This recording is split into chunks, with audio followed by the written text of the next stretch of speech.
Après une exposition au Louvre en 2016, c'est au tour du château de la Roche-Guyon d'accueillir pour quelques mois le peintre Hubert Robert.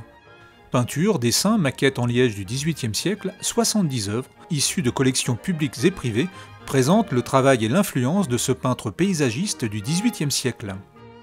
Homme des Lumières et artiste visionnaire, Hubert Robert se spécialise dans les tableaux de vestiges, réels ou imaginaires.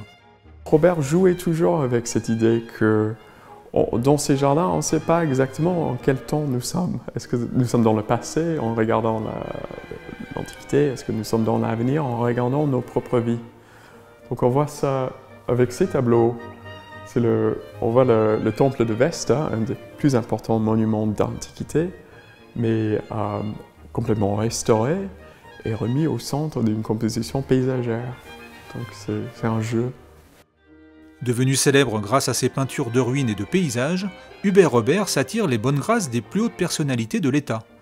Il sera dessinateur des jardins du roi et d'autres aristocrates feront appel à lui pour donner une touche antique et poétique à leur jardin. Pour le jardin anglais du château de la Roche-Guyon, il dessinera un portail transformant le donjon médiéval en ruine antique.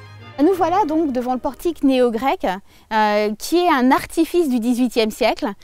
C'est une fabrique telle que l'on peut trouver dans d'autres grands domaines qui permet aux visiteurs de se replonger dans un passé beaucoup plus lointain et de jouer avec des vestiges archéologiques.